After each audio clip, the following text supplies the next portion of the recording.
አሁን እኒህ አባቶች በህይወት አሉ ነው የሚባሉት? ምን አይነት ህይወት ነው እየኖሩ ያሉት? እውነት በህይወት አሉ ብለን እንወስዳቸዋለን? እኒህ አባቶችን ከነ ልጆቹ ልጆቹን ያጣባት ነው ይሄ አባት። እንዴት የሁሉ ግፍ መከራ እውነት እዛች ቅድስት ሀገራችን ኢትዮጵያ ውስጥ ነው እየተሰራ ያለው? የሁሉ መከራና ግፍ ሲደርስ በአማራው ህዝብ ላይ ይሄኛው ማህበረሰብ የኢትዮጵያ ብሔረሰብ ለምን ዝም አለስ የሚባል ጥያቄ ያስነሳል እኮ አንዳንዴ። ግዴታ እኮ ነው። ብሔር አይደለን እንዴ? የዛች ሀገር ትውልዶች አይደለን እንዴ? ኢትዮጵያዊ አይደለን እንደኛ አማራዎች? እናነሳለን እኮ መንግስት የአማራን ህዝብ በድሮን ሲጨፈጭፍ፣ ንጹሃንን በድሮን ሲጨፈጭፍ ለምን ህዝቡ ለምንድን ነው የማይቃወምልን? አማራ ላይ እየደረሰ ያለው ጥቃት ይቁም ለምንድን ነው የማይለው የኢትዮጵያ ማህበረሰብ የሚባል ጥያቄ እናነሳለን። ማናነሳን እንዳይመስላችሁ ብዬ ነው። እስኪ ይሄንን አባት በጥቂቱም ቢሆን የኢትዮጵያ ማህበረሰብም እኔም እንስማው። መሐመድ ስሙ ይባላልው። አልሐምዱሊላህ ለመተለፍ ላበቃይ ጌታ አመሰግነዋለሁ። አሁንም የሰጠኝ እሱ ነው። መልሶ ወሰዳቸው። የመጀመሪያ ልጅ ተምራ መሐመድ ትባላለች። አዎ 5 ሆና ልጇ እስተ ልጇ ሆና 5 ሆና ነው የሞተችው። ቀጥሎ ያለችው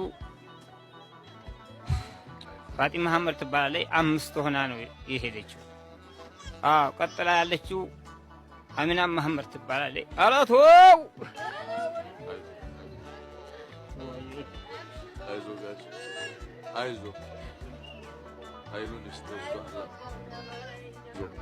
አይዞ እነሱ እኮ ፈጣሪያቸው ጋር ሰጥቶማ ተከላክለዋል።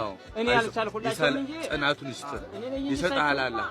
አይዞ እንደማለት አይዞ ኃይሉን አላ በዚህ በጀ ነው ገባ ፍስ እያደረኩኝ ማንም አልደበነልኝም ገባ እና ማንም አይደለም የጨመረልኝ ደግሞ ይሄን ሁላ ልጅ ማንም አይደለም።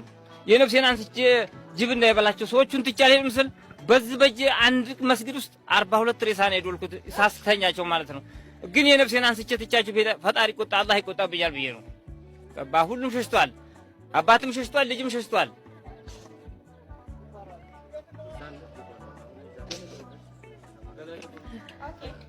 እሺ ሰማን እና ይሄን ሁሉ ግፍ መከራ ይሄን ሁሉ ስቃይ በአማራው ህዝብ ላይ እየተካሄደ ይሄኛው ማህበረሰብ ግን ዝም ለምን ብሎ እንኳን እስካሁን ድረስ እንግዲህ ከ2000 ስንታ ጀምሮ ነው አማራ ማህበረሰብ ላይ ጥቃት መድረስ የጀመረው። እንደው ግልጽ እንኳን ሆኖ የወጣው እነዚህ አባቶች እንግዲህ አይ ቲንክ ለ6 አመት ምናምን ካምፕ ላይ እየሆናቸው ነው። ከ2011 ጀምረው ካምፕ ላይ ናቸው። በየቦታው መንቀሳቀስ አይችሉ፣ መስራት አይችሉ።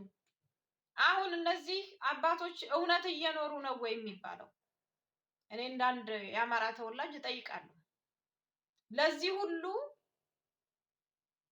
በደል፣ ለዚህ ሁሉ ግፍ፣ ለዚህ ሁሉ ችግርስ ማን ነው ተጠያቂው? ማን ነው ተጠያቂው? የኢትዮጵያ ማህበረሰብስ ለምን ይሄንን እያየ ዝም አለ? እንደነዚህ አይነት ጥቃቶች ሀገራችን ውስጥ እየተፈጸሙ በአማራው ማህበረሰብ ላይ የዘር ተኮር ጭፍጨፋ እየተካሄደበት ለምን ዝም ተባለ? ለምን ዝም ተባለ? የህዝብ እንደራሴዎች ናቸው የምንላቸው የፓርላማ አባላቶች ለምንድን ነው የአማራው ግድያ፣ የአማራው ጭፍጨፋ ሞት ሆኖ ያልታያቸው? ምክንያቱስ ምንድን ነው? ያስጠይቃል።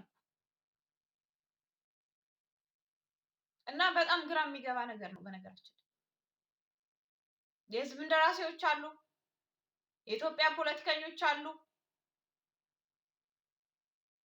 እያንዳንዳቸው የፓርላማ አባላቶች የአማራው ጥያቄ ለምንድን ነው ጥያቄ ሆኖ ያልታያቸው?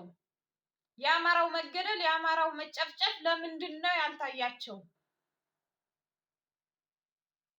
እናውቃለን እኮ ሁላችንም ድሮን እንዴት እንደሚገባ እያንዳንዳችን እኮ እናውቃለን። ድሮን